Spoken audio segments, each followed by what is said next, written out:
Assalamu alaikum wa rahmatullahi wa barakatuh. Today really what I want to do is I want to put out a short message for those people. First of all, this message is directed at two types of individuals. The first type of individual are non-Muslims who are maybe not sure, need to be educated on a basic level as it relates to Islam. And those confused minority Muslims or minority group of Muslims who are confused about the situation, the terrorist attacks that happened, this monstrosity that happened, and they need some kind of confirmation. So really what today is a short brief message to people so they understand the Islamic position. Now someone will argue, okay, but we've heard this so many times before. Are we going to hear the apologetic tone?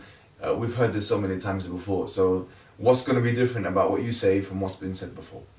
So really here this video is not to apologize. We have done nothing wrong as the majority of Muslims to apologize for anything. This video is an education for Muslims and non-Muslims alike, so that they can have a reference point as to what the normative Islamic position is in relation to these kinds of things. Okay, so the first thing I want to mention as it relates to the Islamic discourse, the kind of ayat or the verses that were in the Quran in the beginning addressing disbelievers were verses like the 14th verse of Surah Al-Jathiyah, where Allah subhanahu wa ta'ala says, قُلْ لِلَّذِينَ آمَنُوا يَغْفِرُوا لِلَّذِينَ لَا يَرْجُونَ أَيَّامَ اللَّهِ. Where Allah subhanahu wa ta'ala makes it clear that tell the people who believe to forgive those who do not believe in the favors of Allah subhanahu wa ta'ala. This is in the 14th chapter of the 14th verse of the 45th chapter of the Quran. So this is one example, right? Now this verse became mansukha, became abrogated with the verses of war when it was an imminent threat against the Muslims. So the base or the normative Islamic position, the default position, is a peaceful position, except if there is an imminent threat. This is how to conceptualize the idea of, let's say, jihad in Islam. This is how to conceptualize jihad in Islam. So, just generally speaking, how do Muslims, this is a question that we could quickly address here, how do Muslims conceptualize disbelievers? How do they conceptualize their interactions, or how should they conceptualize their interactions with disbelievers, and what is the evidence of that? Okay, so quickly now, there are four types of disbeliever. There are four types, according to the classical books of jurisprudence, there are four types of disbeliever. Now, there is what you call al-muharib.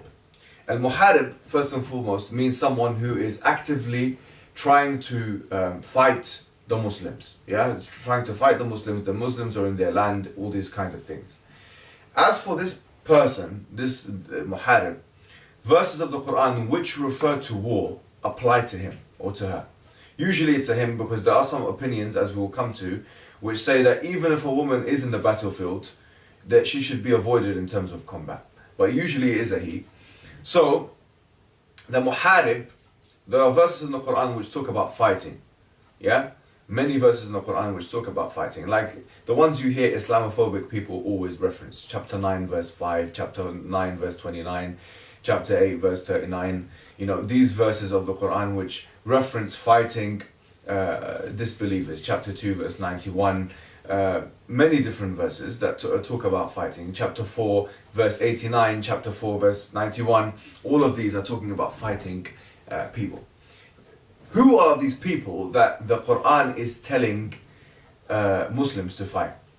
The Muslims are being told to fight al-muharib. Al-muharib is the one who is a combatant, and he is someone who is actively engaged in war. And how do we know this? We know this from different things. First and foremost, in the Quran itself is very clear. In chapter 2 verse 190, where it says, وَقَاتِلُوا الَّذِينَ يُقَاتِلُونَكُمْ وَلَا تَعْتَدُوا إِنَّ اللَّهَ لَا يُحِبُّ الْمُعْتَدِينَ. That fight those who fight you and don't transgress their bounds, because certainly Allah does not like those who transgress their bounds. Allah subhanahu wa ta'ala says in chapter 60 verse 8, لا ينهاكم الله عن الذين لم يقاتلوكم في الدين ولم يخرجوكم من دياركم أن تبروهم وتقسطوا إليهم إن الله يحب المقسطين. That Allah subhanahu wa ta'ala does not forbid you from being nice and kind to those disbelievers who are not killing you, actively killing you, and trying to force you out of your homes, because certainly Allah loves those who are just. So these verses and other verses like chapter 4 verse 90, which talks about those who إِلَّا الَّذِينَ يَصِلُونَ بَيْنَكُمْ وَبَيْنَهُمْ مِيثَاقٌ أَوْ جَاءُوكُمْ حَصِرَتْ صُدُورُهُم, that those individuals who you have an agreement with of no fighting, and they come to you, they're not fighting you, they don't want to fight you, you're not allowed to kill those individuals. So this is once again the evidence is that the Quran does not promote violence against non-combatant individuals. And from a linguistic perspective, the word qital in Arabic anyways, it's on the wazn, or it's on the morphological kind of rhythmic meter of meaning that there are two sides of the fighting picture. So in other words, qital, which is what the word used, the active verb that's used here in these verses, is a verb in and of itself which indicates two people fighting each other, not one person fighting someone who's not fighting them back. So there are four types of, let's say, disbeliever from an Islamic perspective. The first one is the muharib, who, from an Islamic perspective, is the only one you can legitimately fight. How and where can you fight them? You can fight them only if you have a leader who's an Islamic leader, and you live in a Muslim locality, and there is an imminent threat on your life. This is well known and established in the Islamic discourse. The other kinds of disbelievers are, for example, the mu'ahad. Mu'ahad comes from the Arabic word ahd. Ahd is literally where you have an agreement with someone else. Yes? Now, in Surah Al-Ma'idah chapter 5 verse number 1, it says, Ya ayyuha alladhina amanu awfu bil uqud. Yeah? So here, it says, oh people who believe, make sure that you fulfill the agreements. And it's left general. So obviously this applies to Muslims and disbelievers, Muslims and non-Muslims alike. The Prophet Muhammad sallallahu alaihi wasallam, kama fi Bukhari, as is mentioned in Bukhari, he says, and this is a hadith which is narrated, okay, and Ibn Umar radiallahu anhuma, and the Nabi sallallahu alaihi wasallam قال, من قتل معاهدا لم يرح رائحة الجنة. He says that whoever kills a mu'ahad, someone who you have an agreement with, they will not be able to smell the smell or the fragrance of heaven. Say that one more time. It says that whoever kills someone who there's an agreement with, then you will not be able to smell the fragrance of paradise. Now, this is in so many different kinds of hadith. Al-Hafidh ibn Hajar al-Asqalani, who obviously was one of the great scholars who did commentary called Fath al-Bari on this particular book, which is Sahih Bukhari. He says, وَالْمُرَادْ بِهِ مَنْ لَهُ عَهْدٍ. He says, what this is meant by this hadith, whoever has an agreement مع المسلمين سواء كان, so he says, with the Muslims, whether it be ما يعقد الجزية أو هدنة, he says whether it be someone that's paying jizya, which is a tax, or there is an agreement, a peace treaty between those two individuals, then or whoever أو من آمن من Muslim, whoever is given aman from a Muslim. These are the individuals that you cannot kill. Yes? Now, if you are in a country which is not your country, there is something called a social contract which you are going into. Okay? The laws of this country dictate your terms.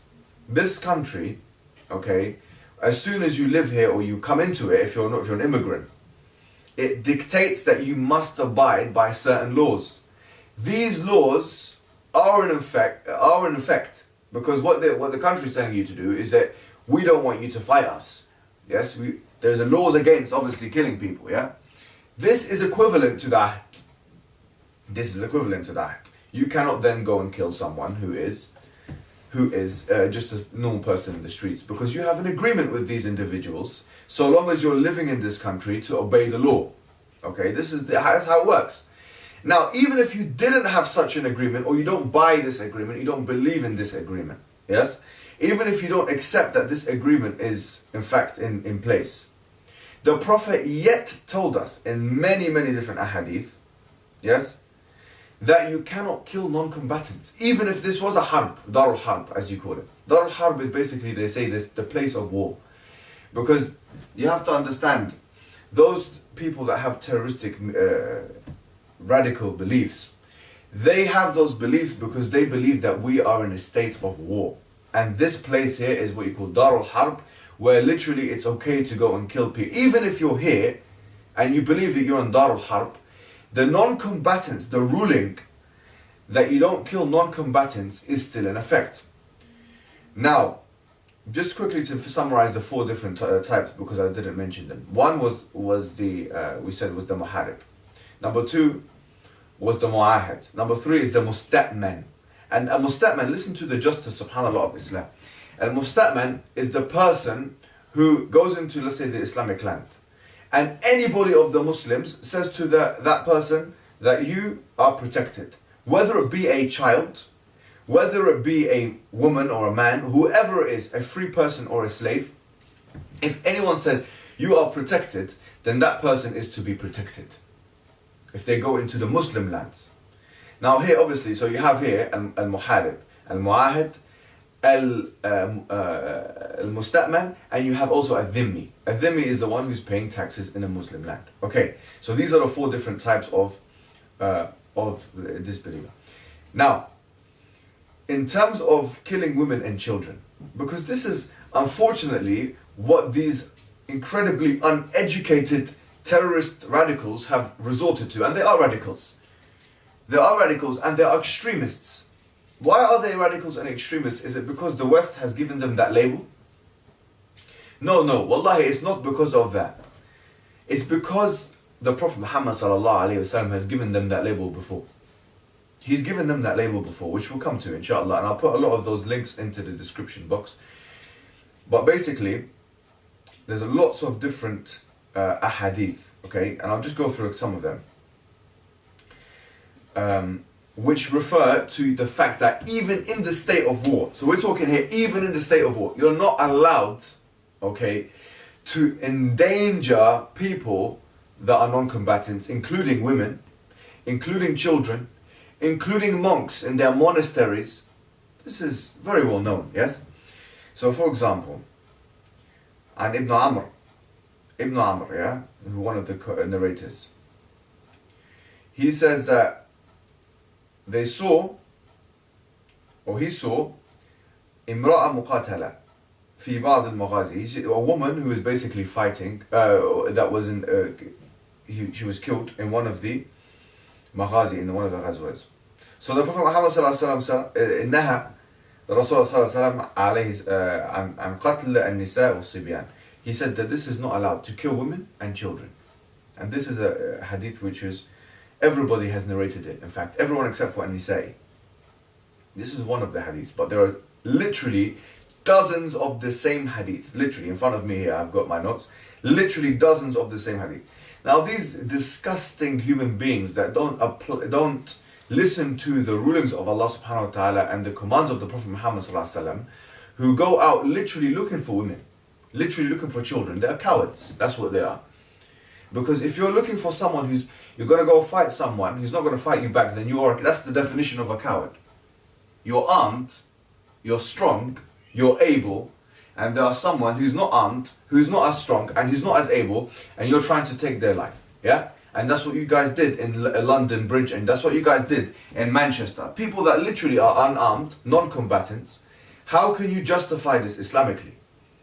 And you know the verses in the Quran in Surah Al-Ma'idah, where Allah subhanahu wa ta'ala says, من أجل ذلك كتبنا على بني إسرائيل إنه من قتل نفسا بغير نفس أو فساد في الأرض فكأنما قتل الناس جميعا. That whoever kills a person, for chapter 5 verse 32, whoever kills a person for they haven't committed murder or any corruption, it's like they're killing the whole of humanity. And this is not an abrogated verse. This is not an abrogated verse. So what are you going to do about these verses? You have verses and hadith of the Prophet Muhammad ﷺ telling you it's not permissible, that actually is giving you incredible disincentives. It's one of the worst sins that you can do, and they're doing it.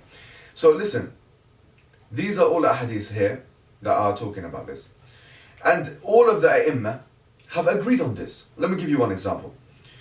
الشافعي is one of the major scholars, the four scholars. إذا دخل قوم من المسلمين بلاد الحرب بأمان فالعدو منهم آمنون. Yeah, so he says that if, listen to this, subhanAllah, this is in Kitab al-Shafi'i says that if a Muslim goes into the countries of harb,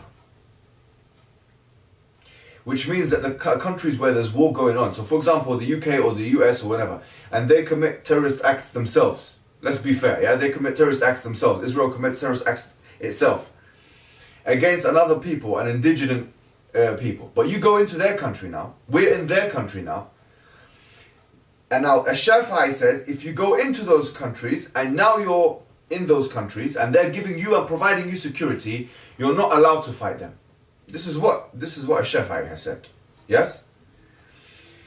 And the same thing, many different scholars, but I've just given you one, which will suffice for now. Ibn Taymiyyah, which a lot of these individuals actually quote, has said very similar words in his Majmu'at al-Fatawa. And he says that it's completely forbidden. مقاتلة النساء كالنساء والصبيان وال. So he says, once again, it's not allowed to kill the women and the children and the priests, etc. والشيخ الكبير والأعمى, etc. This is so established within the scholastic tradition that going against it is ridiculous. Now, just to conclude, guys, I mean, why did we have to do this? It's important for us to clarify these matters for the sake of education, because we're meant to be educating people on a basic level. That's one of our functionalities. But also because there are unfortunately, some sympathizers. There might be a very small minority, yes, but there are some sympathizers that sympathize with these acts. We say to those individuals, we challenge you. I'm challenging you here today and now, yeah. People like Abu Halima and people like these individuals that come out on the social media. I'm challenging you. I'm challenging all of you to come forward and meet me personally. And if you think you know the religion of Islam, because I believe you're extremists, I personally believe you're extremists, and we have to, as a Muslim community, we have to weed out these individuals who are corrupting the community and spreading a bad name for us and disturbing our da'wah. Those individuals, I challenge you to come forward and debate us and to tell us why do you think what you think is correct. What evidences do you have that you can kill women and children and these things? How dare you attribute that to the religion of Muhammad sallallahu alaihi wasallam and the religion of Islam? You have no right to do that. And so here we are standing, yes, because here you're living in a country which is, let's be honest, our generations before us, a lot of us, didn't live here. And so we have to take a stand against individuals like yourself by using the nusus al-shari'ah and by the ittifaqat of the ulama. Yeah, so here we have very clear evidences. Don't mess around anymore. And hopefully if anyone of the Muslim community sees any child going astray or start watching some different videos or something like that, direct them to this video, because it's important that people are educated. These are just very basic things that I've highlighted today from the Quran and the Sunnah and the aqwal of the ulama, the sayings of the scholars. Anyways, wassalamu alaikum wa rahmatullahi wa barakatuh.